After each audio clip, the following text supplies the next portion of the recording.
시청자 여러분 안녕하세요. 머니올라 시간입니다. 오늘은 대신증권 이경민 투자전략팀장과 6월 증시 전망하는 시간 갖겠습니다. 팀장님 어서 오십시오. 네, 안녕하십니까. 네.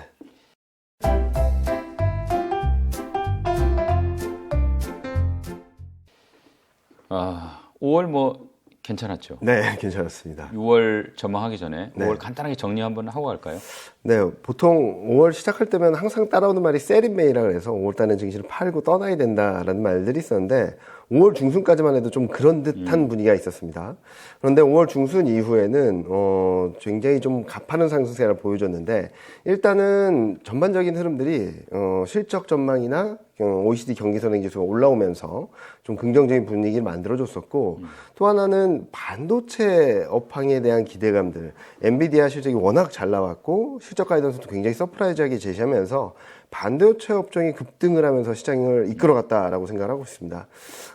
업종별 수익률을 본다 하더라도 5월 한 달 동안 코스피 대비 반도체 업종 하나가 7%포인트 이상 아웃퍼폼을 했고요. 뒤이어서 조선, 디스플레이, 자동차.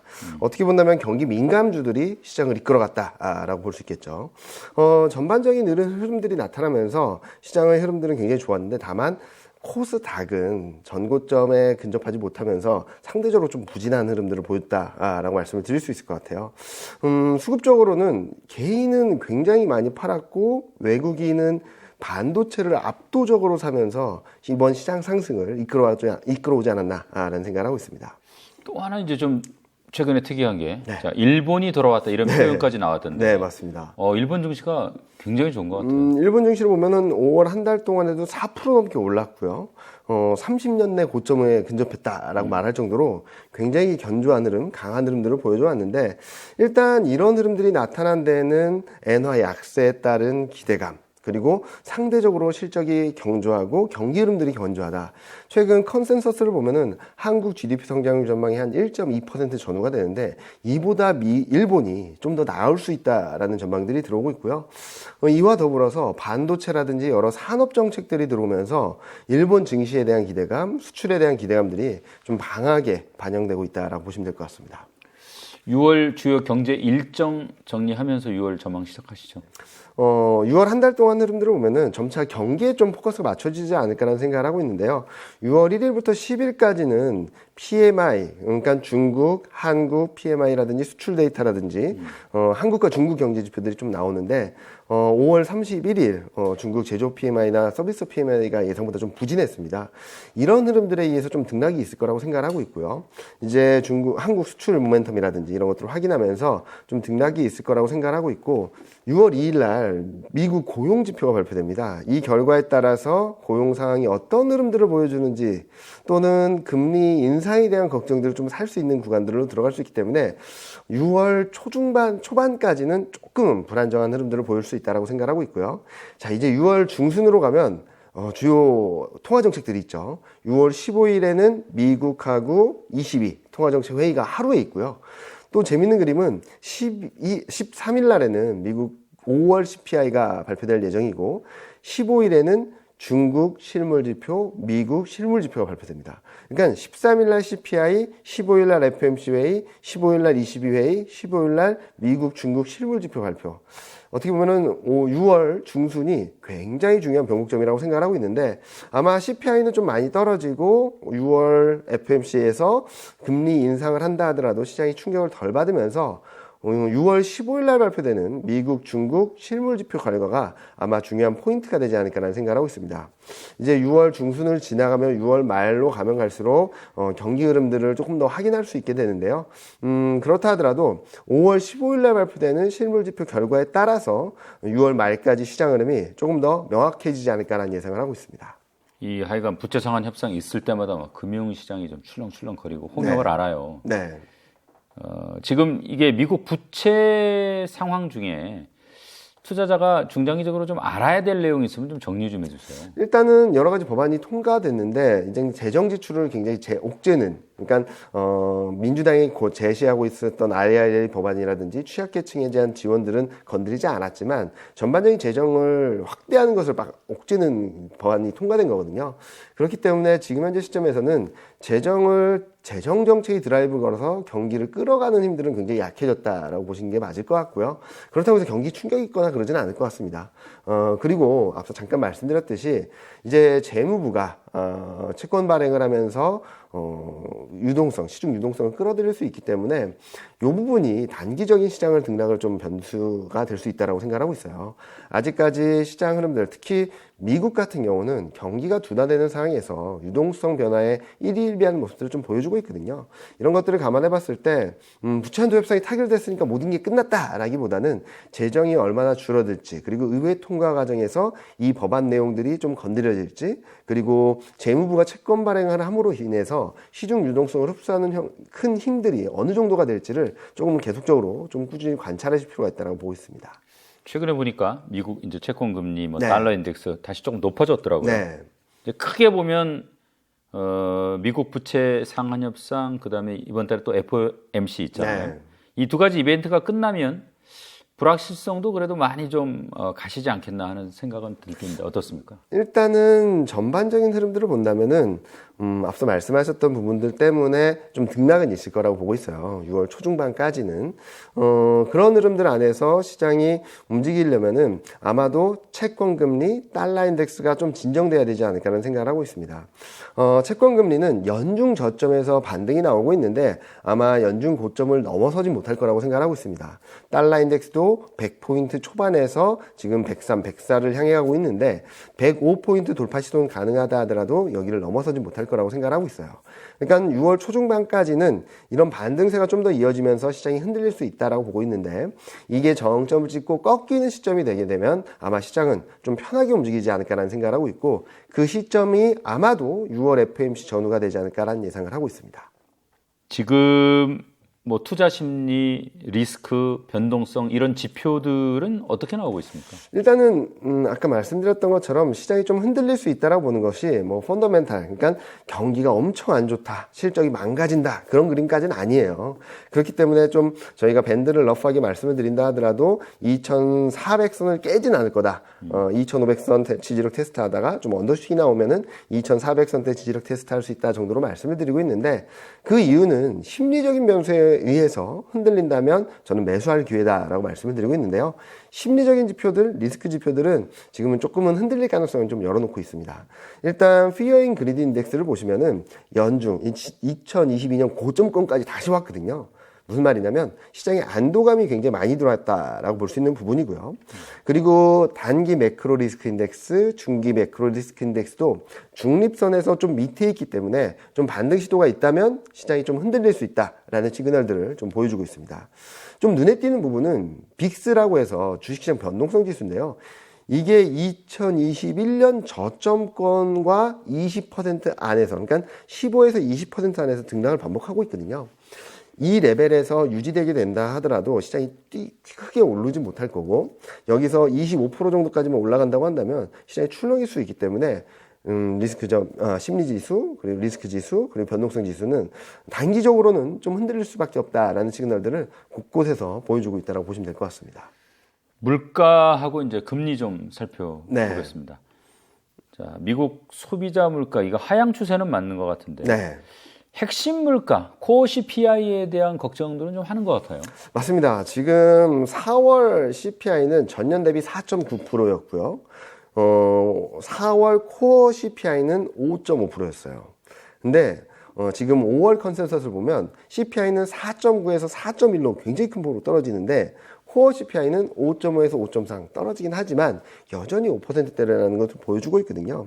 많이들 걱정을 하시고 있는데 좀 코어 CPI도 점차 안정세를 보일 수 있다고 말씀드리는 여러 가지 이유 중에 하나는 코어 서비스 물가가 고공행진을 하던 게 최근 꺾이는 모습들을 보여주고 있고요. 또 한편으로는 그동안 고공행진을 하고 물가 상승 압력에 가장 큰 영향을 줬던 주택 물가가 4월 달부터 살짝 꺾이기 시작했습니다.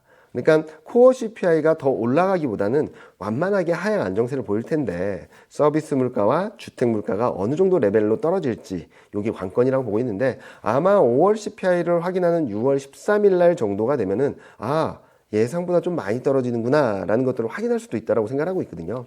왜냐면은 주택 가격이 최근 가파르게 하락했기 때문에 여기서 주택 물가가 좀 떨어지기 시작한다면 속도 측면에서는 좀 5.3보다 조금이라도 낮으면 시장에서는 물가가 이제 떨어지는구나 라는 기대를 하면서 시장을 좀 안도하게 만들어주지 않을까라는 예상을 하고 있습니다. 6월 이제 FOMC 회의 결과 네.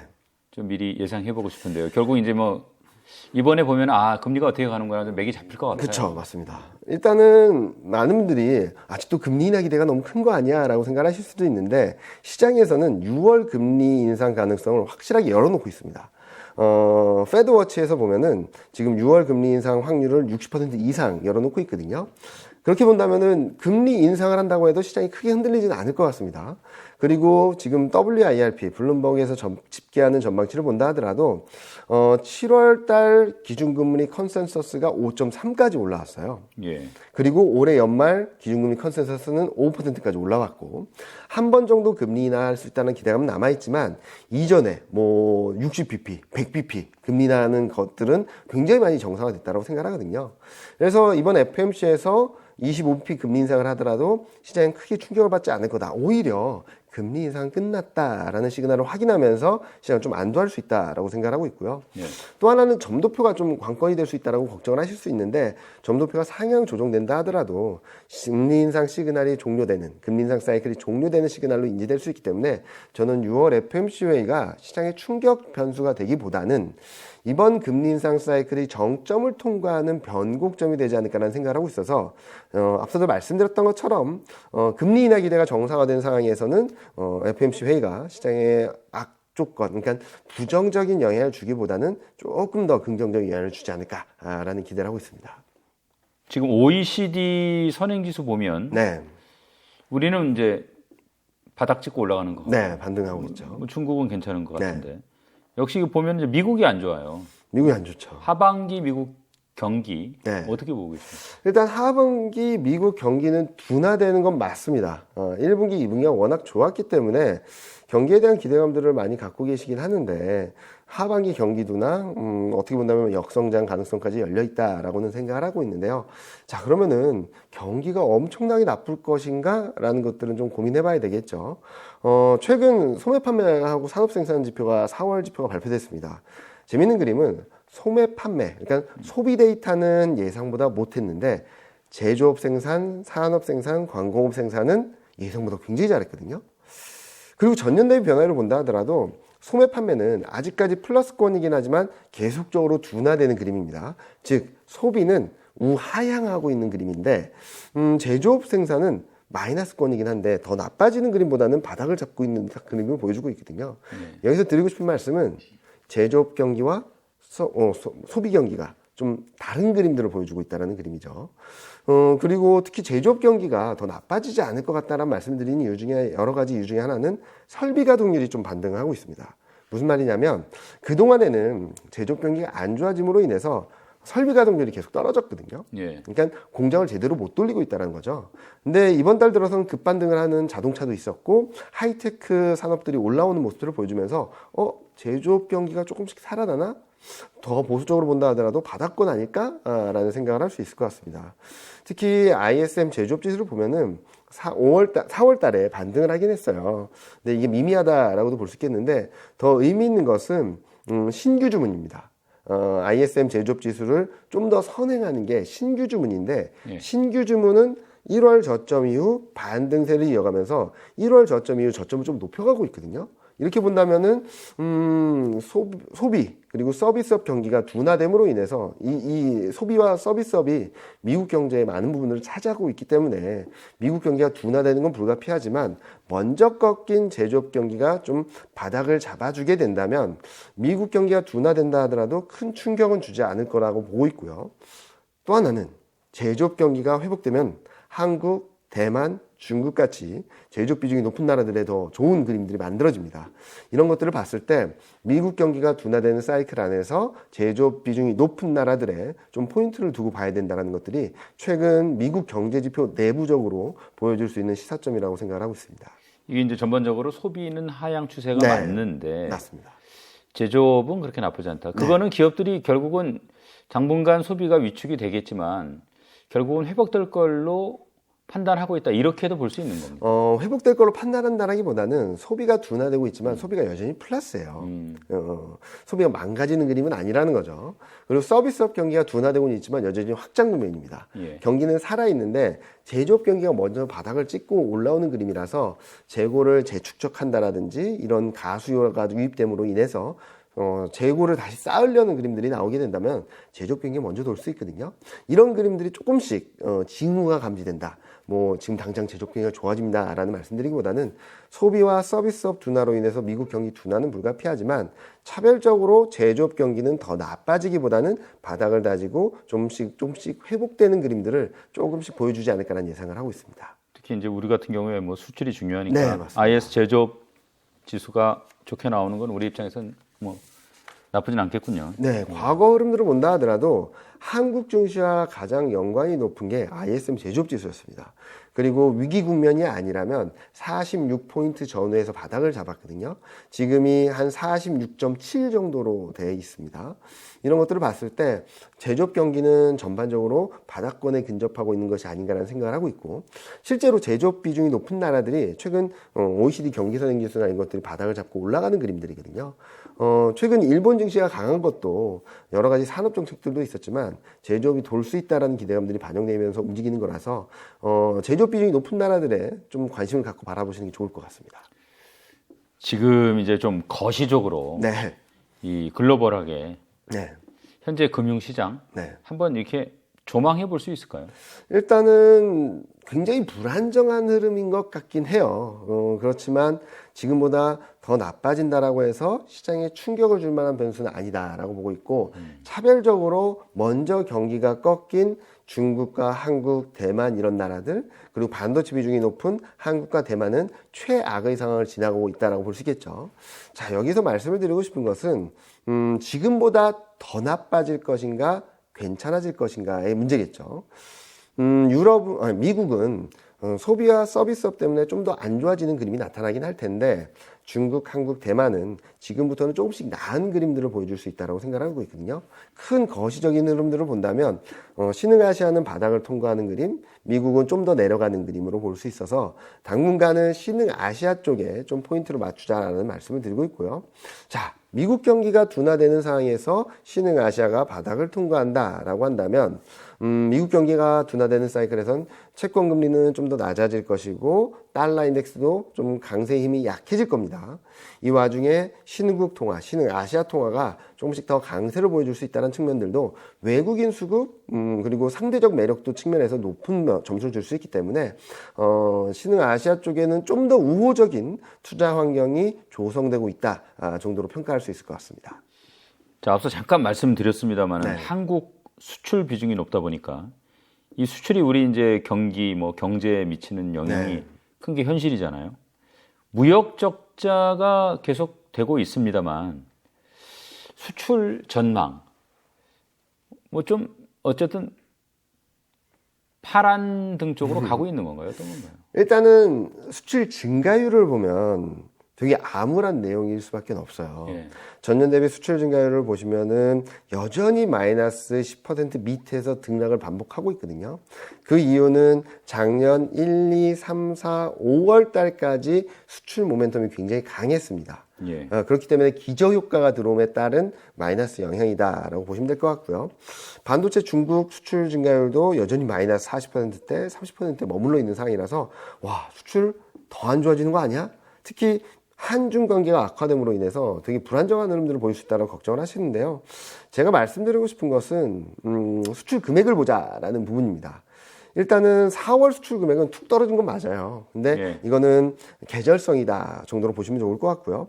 자, 한중 관계 악화로 인해서 수출이 안 좋아질 거라는 걱정들을 굉장히 많이 하시더라고요. 제가 세미나 다니면서도 가장 많이 질문을 받는 게 한중 관계가 악화됨으로 인해서 수출이 더 나빠지고 수출 회복 시점이 지연되는 거 아니냐라는 걱정들을 하시는데, 일단 대중국 수출 금액을 보시면은요, 4월 21일부터 4월 말일까지 일평균 수출 금액이 4억 6천만 달러입니다. 예. 이거는 3월 21일부터 3월 말까지 일평균 수출 금액인 4억 5천만 달러보다 높습니다. 그러니까 한중 관계가 악화된 시점임에도 불구하고 평균 수출 금액이 높아졌다는 거죠. 자, 그러면은 5월 1일부터 10일까지 그럼 어떤가? 일평균 수출 금액이, 전체 수출 금액이요, 22억 3천만 달러입니다. 올해 최고치고요. 대중국 일평균 수출 금액도 4억 9천만 달러입니다. 이 또한 올해 최고치입니다. 자, 10일까지도 못 믿겠다라고 해서 1일부터 20일까지 수출 데이터를 봤어요. 예. 근데 1일부터 20일까지 수출 증가율을 본다 하면은 제조업 일수가 적었고 기저효과 때문에 4월 달이 4월 20일까지 수출 증가율이 마이너스 8.6이었는데 5월 달은 마이너스 16.1이거든요. 2배 이상 나빠진 거 아니야? 라고 걱정을 하실 수도 있겠지만 1일부터 20일까지 일평균 수출 금액은 22억 4천만 달러. 이 또한 올해 최고치고요. 예. 대중국 수출 규모도 4억 7천만 달러. 올해 최고치입니다.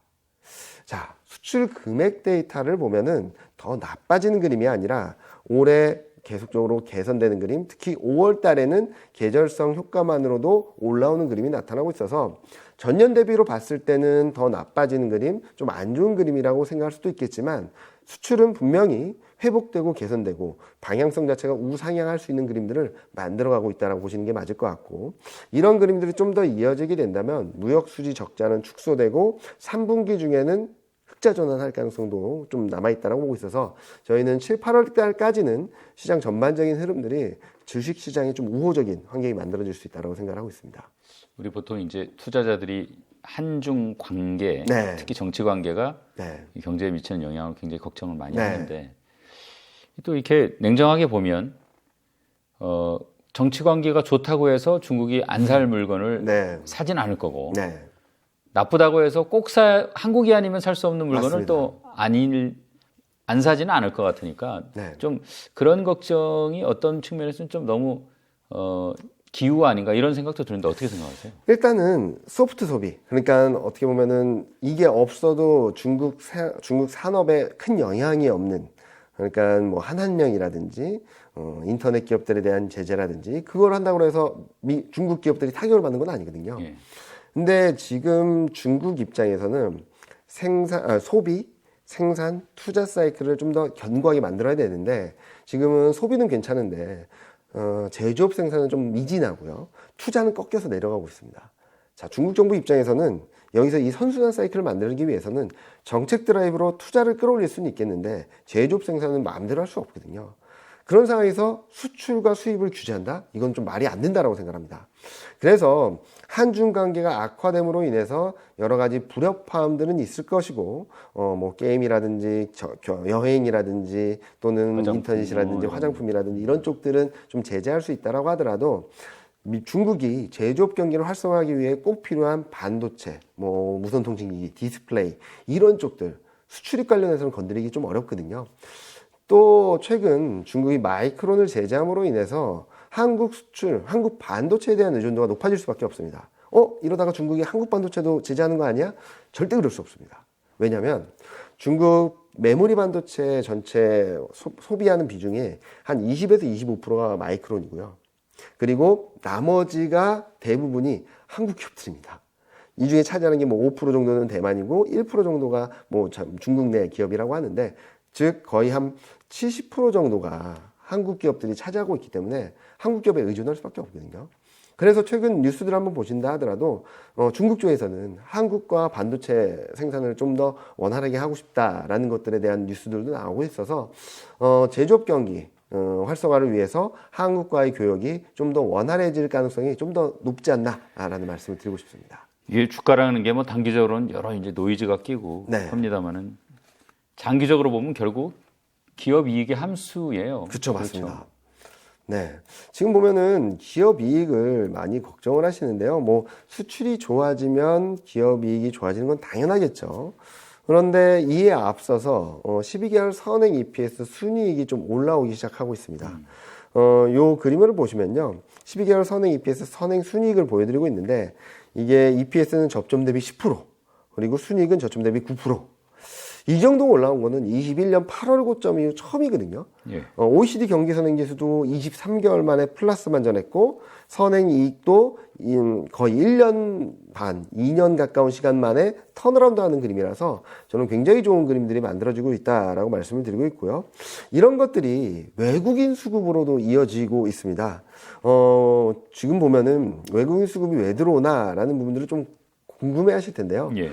중요한 변곡점이 3월 22일이었습니다. 그동안에는 2022년 7월 이후 외국인이 한 22조 넘게 샀거든요. 근데 그동안 3월 중순까지는 많이 떨어지면 사고 쭉 올라와서 오르면 팔고 떨어지면 사고 오르면 팔고 했는데 3월 22일을 기점으로 외국인이 8조 정도를 샀거든요. 근데 3월 22일 흐름을 보면은 원달러 환율은 1,300원에서 1,340원으로 올라갔고 코스피 레벨도 2,400, 2,500선 되었거든요. 레벨이 떨어지지 않았고 원달러 환율이 더 올라갔는데 왜 샀을까를 보면은 앞서 말씀드렸던 이익이 돌기 시작하면서 요 그림 보시는 것처럼 선진국 대비 12개월 선행 EPS 상대 강도가 굉장히 내리막길을 걸었던 게 이렇게 바닥을 잡고 올라오기 시작했고요. 예. 밸류에이션 부담도 끝없이 올라갈 것 같았던 흐름들이 4월 초를 기점을 꺾였습니다. 자, 여기서 말씀드리고 싶은 것은 지금 현재 상태만 본다면 한국 증시 매력이 너무나도 형편없다라고 말씀할 수도 있겠지만 지금 변화의 조짐들을 보면 한국 증시 매력이 바닥을 통과하고 있다라는 것들을 인지할 수 있는 시점이 3월 말이었어요. 그러니까 3월 22일 외국인 순매수가 재개된 시점과 좀 얼추 맞물리고 있고요. 또 하나는 환율입니다. 원달러율이 1,300원대에서 1,340원대로 올라가면서 일방적인 달러 대비 약세를 보였는데 외국인 입장에서 무슨 생각을 할까를 보면은 올라봐야 얼마나 오르겠어. 이제부터는 환차 이익이 날 수 있는 구간으로 들어간 거 아니야?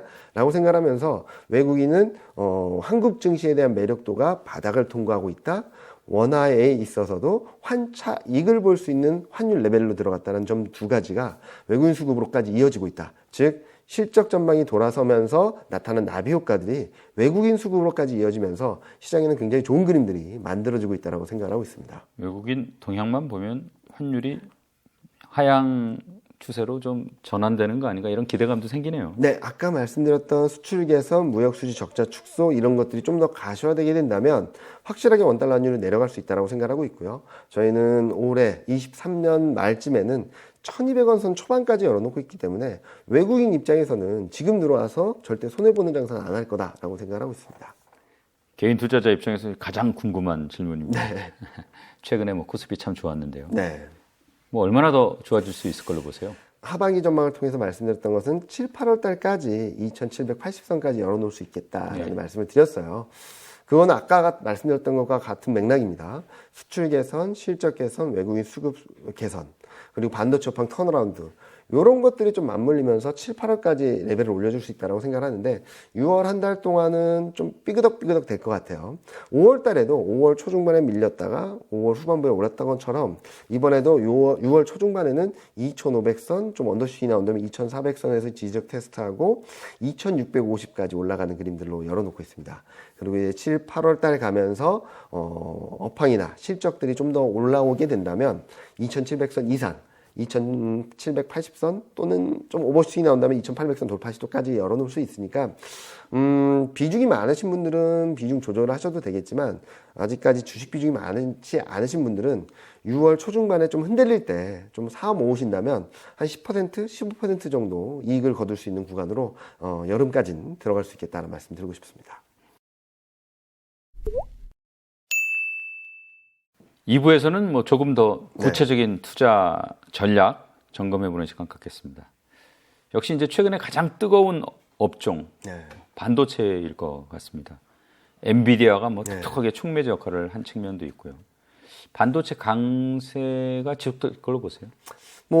그동안 여러 번 말씀드리긴 했지만 저는 이번 상승 사이클 저희는 24년까지 시장이 상승 추세를 이어갈 거라고 생각을 하고 있는데 그 중심은 반도체가 있다라고 생각을 하고 있습니다. 예. 일단은 24년, 25년 코스피 이익 개선을 이끌어가는 업종이 압도적으로 반도체입니다.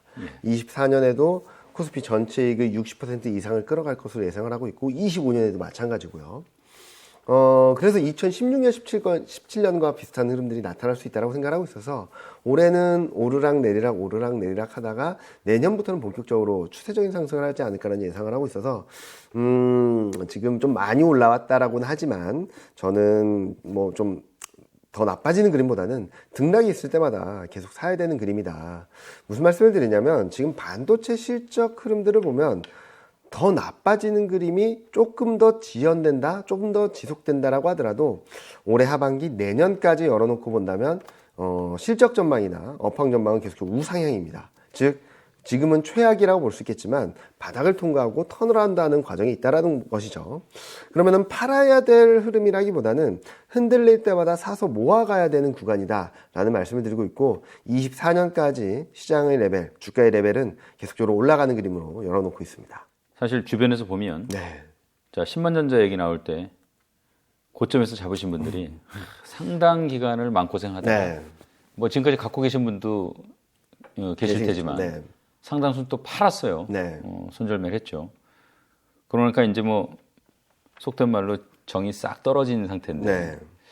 그래서 최근에 야 이거 들어가야 되는 거 아니야? 라고 하면서도 못 들어가더라고요. 네. 많이. 이분들한테 뭐 해주실 조언은 어떤 겁니까? 일단은 뭐 고점에서 사셔가지고 지금까지 기다리신 분들은 좀 짧게는 올해 7, 8월 지금 레벨보다 좀 더 높아질 수 있으니까 7, 8월 달까지 기다리자. 또 원금 회복하는 시점은 아마 24년이 될 것이다 라는 말씀을 드리고 있거든요. 가격대가 언제인지 모르겠지만 최고점으로 기준으로 본다면 예. 저는 24년에는 반도체 주가가 고점을 넘어설 거라고 생각하고 있습니다. 예. 그러니까 그때를 기다리시면 된다라고 말씀드리고 있고, 자, 고민은 지금 반도체를 사긴 사야겠는데 아직 많이 못 사신 분들은 어떻게 해야 될까라는 말씀을 드리면요. 뭐 저점에서 사신 분들은 좀 계속적으로 사 모아 가신다고 하면 될 것 같고, 지금 반도체를 새롭게 사셔야 된다는 분들은 지금 더 떨어지면 사야 돼요? 더 올라가면 사야 돼요? 라기보다는 지금 가격대에서 일단은 10%만이라도 사라고 말씀드리고 싶어요. 무슨 말이냐면 10%를 사야지 기준선이 생기는 거거든요. 그래서 여기서 떨어진다 라고 하면은 한 20% 더 사고, 더 떨어진다 하면 30% 더 사고, 그러니까 피라미딩 전략처럼 떨어지는 만큼 비중을 더 크게 늘려가는 전략을 가져가신다면 아마 6월 달까지 상당한 비중을 사실 수 있다라고 생각하고 있어요. 6월 초중반까지. 그리고 7, 8월 달까지만 본다 하더라도 10에서 15% 상승 여력은 충분히 있거든요. 이런 트레이딩 구간에서 매매를 하실 수도 있고, 진짜 사서 그냥 묻어놓겠다라고 생각하시는 분들은 7, 8월 달에 어느 정도 레벨을 했을 때 일정 비중 줄였다가 아마 연말까지 또 등락이 있을 때 또 모아가는 전략을 하신다면 24년에는 굉장히 큰 수익을 거두실 수 있다고 생각하거든요. 즉 드리고 싶은 말씀은 앞으로 반도체는 샀다 팔았다 하는 업종이라기보다는 계속 들고 있는데 비중을 좀 더 많이 늘렸다, 좀 더 줄였다. 펀드 매니저 분들 입장에서는 언더웨이트를 해서는 안 되는 업종. 언더웨이트. 그러니까 시장 비중보다 줄이게 되면 시장을 못 따라가는 그림이 나타날 수도 있으니까 최소한 중립. 그리고 좀 많이 떨어졌을 때는 좀 오버웨이트 하면서 향후 시장 흐름들이, 주가 흐름들이 올라갈 때 충분히 수익을 낼 수 있는 그런 전략적인 스탠스를 필요하지 않을까 생각을 하고 있습니다. 되게 이제 경험적으로 보면은 기관 외국인들이 사기 시작하고 네. 또 그 초반까지는 또 개인들이 냉랭해요. 네, 맞습니다. 그러다가 이제 뭐 비로소 눈으로 이제 정말 올라가는구나 라는 걸 확인하고 이제 사실은 그래서 9만 원 넘어서 들어오신 그 심리적 이 기제도 사실 어떻게 보면 그런 건데, 자 이번에도 또 그런 일이 반복되는 거 아닌가 이런 또 염려가 되더라고요. 그러니까 지금부터 사 모으자는 거죠, 저는. 그러니까 지금 팔아야 될 때가 아니라 사 모아야 될 때인데 많은 개인 투자자분들이 반도체 업종을 많이 파시더라고요. 그런데 저점에서 사서 수익이 나서 파는 거는 저는 크게 문제가 없다고 생각합니다. 또 사면 되니까. 그런데 지금 뭐 손절하신다거나 아니면은 좀 그동안 기다렸던 데 지치셔서 이걸 팔고 뭐 다른 데로 간다거나 라고 하시기보다는 지금은 모아야 될 때지 팔아야 될 때 아니다라는 말씀을 드리고 있고요. 제가 세미나 다니면서 가장 뷰가 엇갈리는 게 반도체인 것 같아요. 더 안 좋게 보시는 분도 계시고 되게 좋게 보시는 분도 계시는데 전 두 가지만 말씀을 드리고 싶어요. 첫 번째로는 더 나빠진다라고 해서 진짜로 더 나빠질까? 만약에 업황이나 실적이 더 안 좋아지게 된다면 또 감산을 하겠죠. 감산폭을 늘릴 겁니다. 예. 그러면 3개월 뒤, 6개월 뒤에 수요와 공급 간의 격차는 더 커지겠죠. 예. 그러면 업황이 더 좋아지는 그림으로 갈 수 있다는 게 첫 번째 이유고요. 두 번째로는 게임 이론으로 생각을 해본다면 여기서 분위기만 조금만 좋아지면 게임의 판이 바뀌어버립니다. 가격이 떨어지고 업황이 떨어지는 과정에서는 판매자가 아닌 매수자, 그러니까 매도자가 아닌 매수자가 우위를 쥐고 있습니다.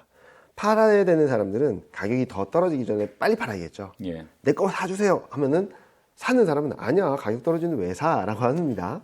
근데 이 상황이 조금씩 변해서 조금씩 움직이기 시작하게 된다면 사는 사람의 마음이 급해집니다. 더 오르기 전에 빨리 사야지. 그럼 판매자가 우위를 쥐고 있는 거죠. 잠깐만, 가격 오르는데 왜 조금만 기다려보자. 그러면은 이 사람은 뭘 하냐면 프리미엄을 좀 더 줄 테니까 나한테 먼저 팔아 라는 생각을 하겠죠. 그러면서 상황이 급반전하거든요. 과거에도 반복되어 왔던 패턴입니다. 그래서 자꾸 수요보다는 공급 사이클, 그리고 사이클이 변하는 것들을 좀 보자란 말씀을 드리고 있는데, 따라서 지금 상황의 반도체 업황은 더 나빠지는 그림이 아니라 더 흔들린다 하더라도 점차 좋아지는 그림을 열어놓을 수 있기 때문에 지금은 계속적으로 모아가자라는 생각을 하시고 대응을 하신다면 7, 8월 달에도 한 10에서 15% 그리고 내년까지는 더 큰 수익을 거두실 수 있는 구간이다라고 보고 있습니다. 이게 이제 우리가 이렇게 약간 좀 판단이 잘 안 쓸 때는 좀 원론으로 이렇게 네. 돌아가 보는 게 참 좋은 것 같은데, 이 메모리 반도체라는 업종이 이제 뭐 성숙기에 접어든 경기 민감, 그렇죠. 사이클을 탄다는 거예요. 네. 핵심적으로. 자, 이런 경기 민감주는 뭐 격언이 있지 않습니까? 네. 곡소리에 사고 네. 나팔 소리에 팔아라. 이게 이제 과거 경험을 봐도 이게 투자 네. 정석은 맞는데, 문제는 이제 어느 소리가 곡소리고 네. 어느 소리가 나팔 소리인지를 판단하는 게 쉽지 않다는 데 네. 있을 것 같아요. 네. 뭐 최소한 곡소리가 나기 시작한 지는 제법 된 거 아닙니까? 꽤 됐죠. 꽤 오래됐죠. 그리고 더 곡소리가 이어질 것이다라는 전망들도 있는 상황인데, 아마 2분기 실적 시즌을 전후로 해서, 그러니까 7월 초중반을 전후로 해서 저는 그 곡소리가 끝날지 아니면 좀 더 이어질지 결정이 된다라고 생각하는데, 앞서 말씀드렸던 것처럼 곡소리가 끝난다면 바로 올라갈 거고요. 곡소리가 좀 더 이어진다 하더라도 등락이 있은 뒤에 올라가겠죠. 반도체 감산을 더 할 수 있다. 그리고 반도체 업황이 최악의 상황이지만 더 나빠지진 않을 거다라는 기대심만 있다 하더라도 턴어라운드 할 수 있는 힘은 충분히 있다고 말씀드리니까,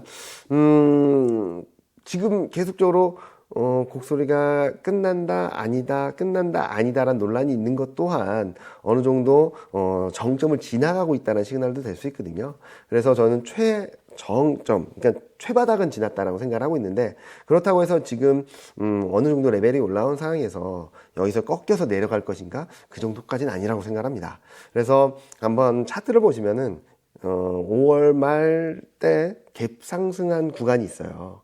갭 상승, 그러니까 쭉 올라왔다가 쉬다가 팍 튀어서 이게 갭이 발생한 구간이 있는데, 그 구간에서의 지지력 테스트가 있다면 되게 좋은 매수 타이밍이다라고 보시면 될 것 같습니다. 반도체 좀 살펴봤습니다. 네. 자, 뭐 그다음 역시 이제 개인 투자자들이 가장 많이 올해 들어서 투자한 2차 전지 상당폭 조정을 받은 것 같아요. 네. 조정이 더 길어질까요? 아니면 재상승이 임박했다고 보십니까? 일단은 좀 크게 먼저 말씀을 드리면은 2차 전지 업황에 대해서 퀘스천 마크는 그렇게 크진 않아요. 왜냐면은 향후 24년, 25년, 26년, 27년 가면 갈수록 공급이 수요를 못 따라간다. 그러니까 앞으로도 계속 투자를 해야 되고 계속 공급을, 그러니까 투자 계획들이 계속적으로 들어올 거라는 거죠. 그리고 설비 확충에 대한 니즈도 굉장히 큰 상황이고, 어떤 산업이든 지금 연평균 50% 전후의 성장을 하는 산업은 거의 없다라고 생각합니다. 네. 거의 유일한 폭발적인 성장을 하는 산업이죠. 그래서 저는 큰 그림에 있어서 전혀 문제는 없다라고 생각합니다. 지금의 문제는 워낙 많이 오른 데 따른 되돌림이 좀 과격하게 나타났다라는 거죠. 그래서 저는 가격 조정 측면에서는 거의 끝났다라고 생각합니다. 자, 이제부터는 기간 조정이 좀 남았다라고 생각하는 거거든요. 특히 지금 그동안 급등을 했던 소재 업체들은 밸류에이션 부담이 굉장히 커요. 그런 상황이기 때문에 소재 업체들은 좀 기간 조정이 남아있다. 그리고 셀업체라 그러죠. 대형 기업들은 좀 상승할 수 있는 여력이 좀 남아있지 않을까라는 말씀을 드리고 있어서 가격 조정이 일단락된 데 따른 등락 과정은 좀 염두에 두되 지금 현재 시점에서 다시금 폭락이 이어지지는 않을 거다라는 전망을 드리고 있습니다. 아니 게 아니라 뭐 셀업체 지금 말씀하셨지만 LG 에너지앤솔은 최근에 주가가 괜찮은 것 같더라고요. 네, 맞습니다. 자, 지금 2차 전지 투자한다면 네.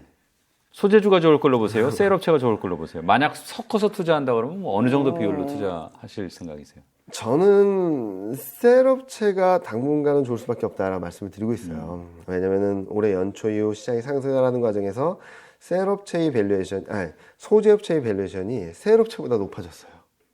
비싸졌다는 거죠. 밸류에이션적인 측면에서.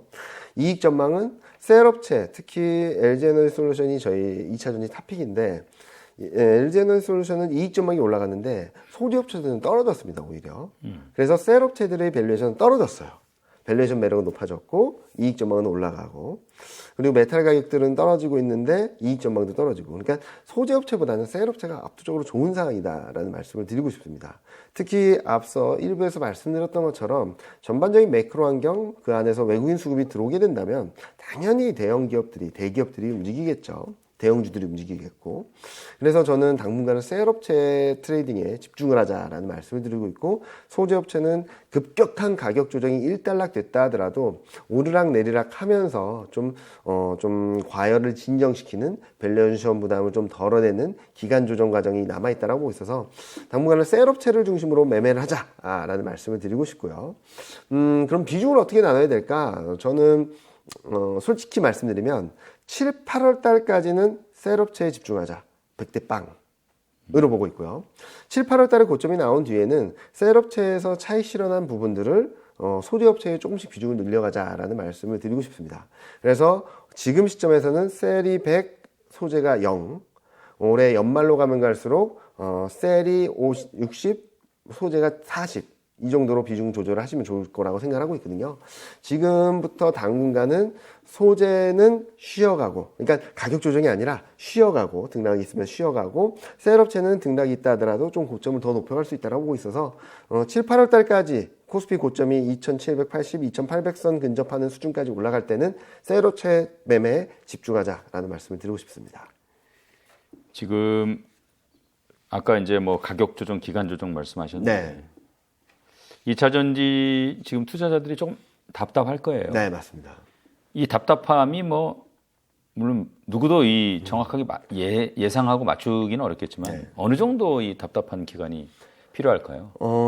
저는 올해 말까지는 좀 이어지지 않을까. 그러니까 저희 코스피 전망이 7, 8월 달까지 올라갔다가 4분기에는 좀 쉰다라는 전망을 드리고 있어요. 예. 그래서 4분기에는 아마 7, 8월 달까지 수익을 내신 분들은 조금 비중을 조절해서 4분기 동안에 등락이 있을 때 다시 한번 모아가자는 말씀을 드리고 있어서 그때까지는 2차 전지 소재는 좀 쉬어가지 않을까라는 생각을 하고 있고 거꾸로 말씀드리면 이때 매수 기회가 온다. 라는 말씀을 드릴 수 있겠죠. 그래서 답답하시더라도 지치지 마시고 오히려 지금 소재업체에 투자하고 싶으신 욕구는 또 클 거예요. 왜냐면 가격 조정이 워낙 많이 받았고 최근 좀 반등 시도가 나오고 있기 때문에 근데 그보다는 셀업체라든지 반도체라든지 이런 쪽에 투자를 하셔서 이쪽에서 쉬어가는 동안에 상대적으로 좋을 수 있는 업종들에 좀 매매를 하시는 게 좀 맞지 않을까라는 생각을 하고 있습니다. 어떻습니까? 지금 기관하고 외국인 돈이 네.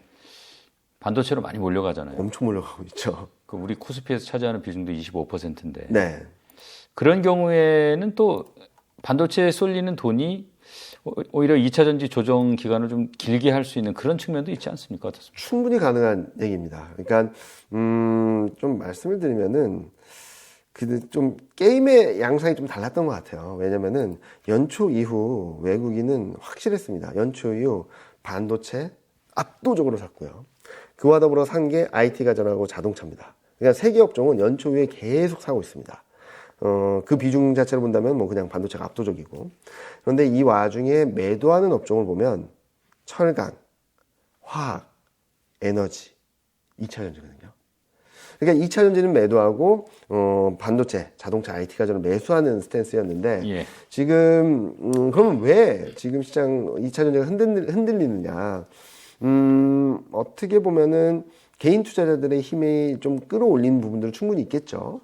그런데 그동안 레버리지 비중이 높았었던 데 따른 외국 개인 투자자들 매수의 힘이 좀 정점을 통과했고, 레버리지 투자의 한계가 도달하다 보니까 좀 쉬어가는 그림이다라고 생각하고 있거든요. 그래서 지금 시점에서는 외국인이 매수 전환한다라고 보기는 조금 시간이 필요하다라고 말씀을 드리고 있어서, 그 시점이 도래하는 것들은 좀 충분히 시장이 2차전지 관련된 종목들이 좀 충분히 쉬어간 뒤에 외국인 입장에서도 이 정도면은 밸류에이션 부담이 좀 덜한데 라는 생각을 해야지 새롭게 출발을 하지 않을까라는 말씀을 드리고 있습니다. 좀 전에 그 자동차 잠깐 말씀하셨지만 상반기에 자동차가 반도체의 빈자리를 대신했다. 네. 이런 평가를 받았는데 자동차는 외국인이 아직도 뭐 꾸준하게 사고 네, 있는 것 같아요. 꾸준히 사고 있습니다. 꾸준히 사고 있고, 또 자동차 같은 경우는 올해 당분간은 실적이 굉장히 좋다는 전망이 들어오고 있어요. 1분기 실적 시즌에도 자동차 실적은 굉장히 좋았습니다. 예. 이런 숫자로 보여지는 그림들이 계속적으로 들어오고 있고, 일부에서 잠깐 보여드렸던 것처럼 설비 가동률을 본다 하더라도 미국의 자동차 설비 가동률조차도 71%였던 게 77%까지 튀었거든요. 자동차 산업이 정상화되고 좀 더 좋아지는 그림이다라는 것들이 계속적으로 확인되면서 자동차 업종에 대한 기대감들은 계속적으로 들어오고 있다라고 생각하고 있어요. 다만 올해 3분기, 4분기 중에는 유럽하고 미국 경기가 어느 정도 흔들림이 있을지는 좀 확인해야 될 것 같습니다. 그래서 자동차 업종도 최근 2차 전지가 오를 때 좀 덜했고, 2차 전지가 쉬고 반도체도 강하지 못했을 때 자동차가 그 역할을 해주고, 이 두 업종이 좀 쉬니까 반도체가 좀 움직이고 있거든요. 아마 7, 8월 달까지는 한 번 더 올라갈 수 있는 룸이 있다라고 생각하고 있습니다. 그때까지 트레이딩을 하시되 연말까지 계속적으로 끌고 간다라는 생각보다는 7, 8월 달에 올라갔을 때는 아마 하반기에 있을 미국과 유럽 경기 레벨을 좀 더 확인하고, 왜냐면 한국 자동차가 굉장히 잘한다고는 하는데 미국하고 유럽에서 잘하는 거거든요. 그렇기 때문에 미국하고 유럽 경기가 안 좋아졌을 때 그때도 실적을 지킬 수 있을까라는 부분들을 좀 더 확인하고 대응하시는 게 맞지 않을까라는 말씀을 드리고 있어서, 자동차 내년까지 계속 좋아집니다. 업종의 이익 개선 기여도로 본다 하더라도 반도체, 2차 전지와 더불어서 자동차도 이익이 레벨이 올라가거든요. 그런 것들을 열어놨을 때 더 좋은 그림을 열어놓고 있지만, 단기적으로는 하반기 미국 유럽 경기가 얼마나 흔들림이 있을지, 어느 레벨에서 턴어라운드가 가능할지 확인하고 대응하는 게 맞지 않을까라는 예상을 하고 있습니다. 조선업이 참 수주도 늘어나고 네. 했는데도 참 지리한 네. 그 조정 구간을 겪었는데 최근에 보면은 확실하게 이제 좀 좋아지고 있죠. 예. 네. 물결을 좀 타는 거 아닌가 싶은데, 역시 그 실적이 빛을 발하는 겁니까? 일단은 흑자 전환이 2분기부터는 흑자 전환이 가능하다는 얘기들이 들어오고 있고, 두 번째로는 선가, 그러니까 선박 가격들이 올라오기 시작하고 있습니다. 굉장히 강하게 올라오고 있어서 굉장히 좋은 그림들이다라는 말씀을 드리고 있는데요. 조선업종에 대해서는 여러 가지 갑론을박이 되게 많죠. 그런데 뭐 중국이 워낙 많은 비중을 갖고 있다라고 하는데, 한국 같은 경우는 고부가 가치선들을 만들고 있거든요. 예. 그렇기 때문에 수주를 하나 받아도 이익이 턴어라운드 하는 강도는 좀 셀 수 있다라는 말씀을 드리고 있고, 이익 개선 기여도를 본다 하더라도 올해, 내년 2년 연속 4등입니다. 4등이라고 한다면 반도체, IT 가전,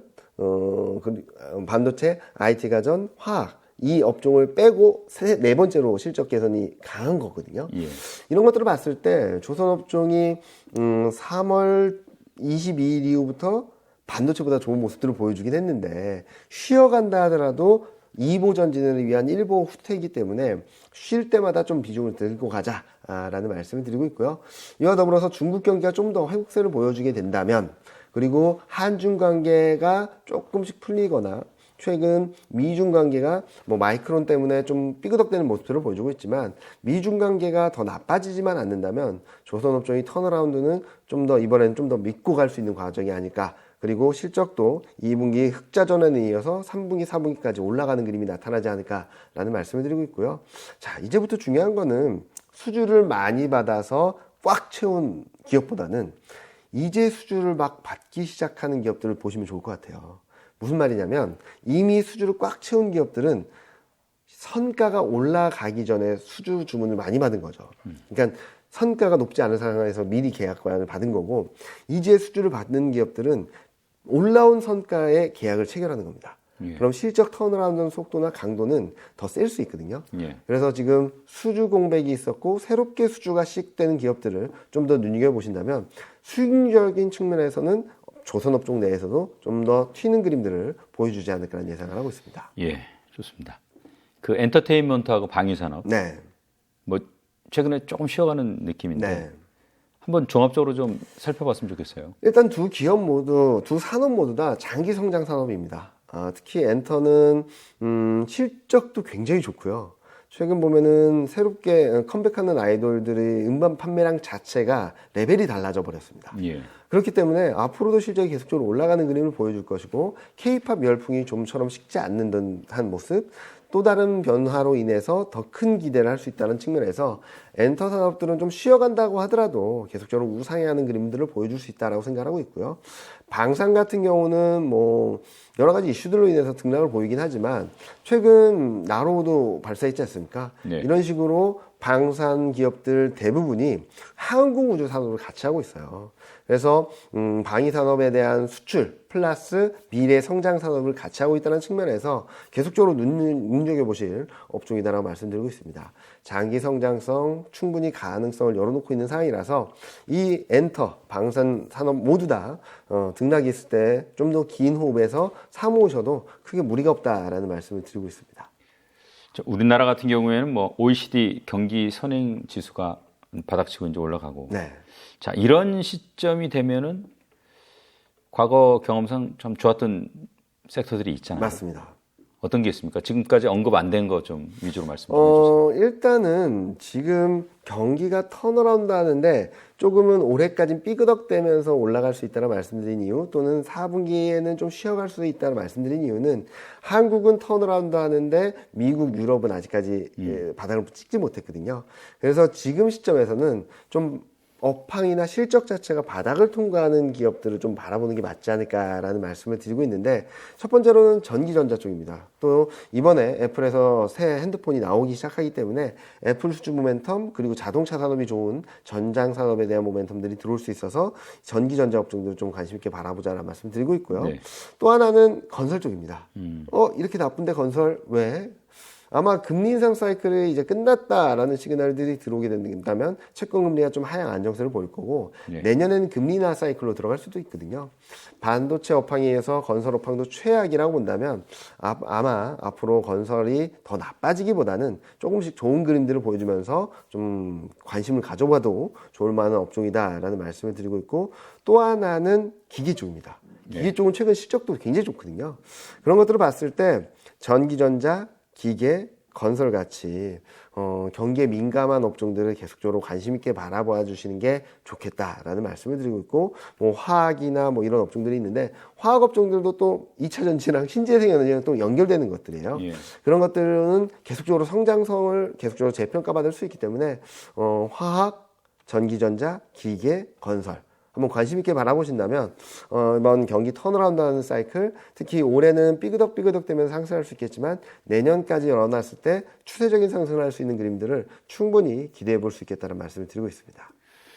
오늘 반도체, 2차 전지, 자동차, 조선, 엔터, 방위산업, 뭐 기계 건설 쭉 한번 전체적으로 봤는데요. 네.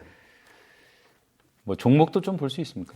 뭐 종목 같은 경우는 저희 섹터 애널리스트 하반기 전망하면서 몇 가지 종목들을 좀 제시드렸어요. 네. 탑 4는 먼저 반도체, 자동차, 화학인데 이것도 뭐 2차 전지 관련된 종목이고요. 그리고 조선, 요 4개를 말씀을 드리고 있죠. 일단은 반도체는 삼성전자입니다.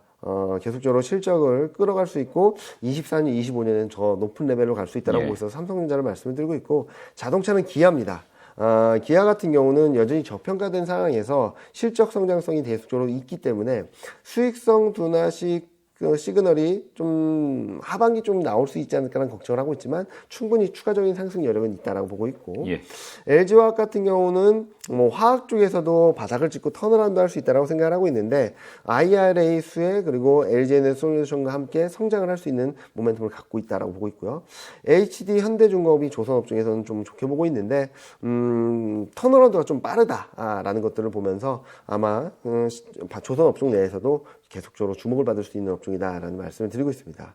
그리고 아까 잠깐 말씀드렸던 업종들 중에서는 전기전자 중에서는 LG노텍 전장 산업들에서도 계속적으로 성장성을 보여주고 있어서 꾸준히 주목해야 된다. 특히 테슬라의 향 카메라 공급이 어느 정도 확대되고 있는 상황이라서 테슬라 기업이 실적이 많이 좋고 테슬라 판매가 많아지면 많아질수록 실적이 레벨업 될 수 있다고 보시면 될 것 같고요. 유통은 신세계이긴 한데 오늘 나온 뭐 소비 지표나 이런 것들이 좀 좋지는 않았어요. 예. 그래서 좀 모아가게 된다면 한 번 정도 상승 여력은 있다라고 보고 있고 기계는 두산 바켓인데요. 북미 장비 수요가 계속되고 있고 인프라 투자가 계속되게 된다면 중국 쪽에서도 인프라 투자 수요가 들어오게 된다면 좀 주목받을 수 있다라는 말씀을 드리고 있고요. 2차 전지는 SKC입니다. SKC도 마찬가지로 SK 동박 생산 능력이 확대되면서 좀 관심을 가져볼 만한 종목이다. 상대적으로 덜 올랐다는 점도 매력도가 있다라고 생각하고 있고 건설은 삼성 엔지니어링인데요. 하반기 뭐 화공 부분 실적 개선이 나타나면서 전통적인 건설은 아니다 하더라도 해외 수주가 들어오면서 좀 움직일 수 있다고 보고 있고 마지막으로는 한화솔루션 화학 업종인데요. 미국 IRA 태양전지 보조금 수혜를 받을 수 있기 때문에 IRA 법안이 이번에 뭐 부채한도 협상에서도 빠져 있다는 것처럼 IRA 법안들이 좀 더 구체화되면 구체화될수록 계속적으로 주목받을 수 있는 종목이 되지 않을까 하는 생각을 하고 있어서 삼성전자, 기아, LG와 HD 현대중공업은 올해 내년까지 좀 열어놓고 좀 모아가신다고 생각하시면 좋을 것 같고요. LG노텍, 신세계, 두산바켓, SKC, 삼성엔지니어링, 한화솔루션 같은 경우는 올해 7, 8월 좀 길게 본다면 올해 말까지 한 번의 상승을 보여주면서 플러스 알파 수익률을 낼 수 있는 그런 종목들이 아닐까라는 예상을 하고 있습니다. 다들 뭐 관련 업종에 또 1등 기업이 많이 들어가 있네요. 그렇죠. 네. 공부하시는 네. 재료로 충분히 관심 종목에 올려놓고 네. 또 공부하셔서 직접 네. 그 중에 이제 실제 뭐 투자는 본인이 좀 현명하게 결정을 했으면 좋겠네요. 뭐 올해 7, 8월 달까지는 아마 외국인이 계속적으로 끌고 갈 것 같아요. 외국인이 계속적으로 끌고 가면서 대형주 위주의 상승이 나타날 수 있다고 생각하거든요. 과거 흐름들 봤을 때 경기가 턴어라운드하고 실적이 턴어라운드 할 때는 대형주가 좋았습니다. 코스닥보다는 코스피, 중소형주보다는 대형주가 좋았기 때문에 올해 너무나도 성장주들 코스닥이 강한 흐름들을 보여줬는데 거기에 매몰되기보다는 오히려 역발상적인 투자를 하셔야 될 때가 아닌가라는 생각을 하고 있어서 저희 섹터 뷰도 그리고 종목 뷰도 대형주 위주로 말씀을 드리고 있으니까 참고하시면 좋겠습니다. 자, 오늘 말씀 고맙습니다. 네, 감사합니다.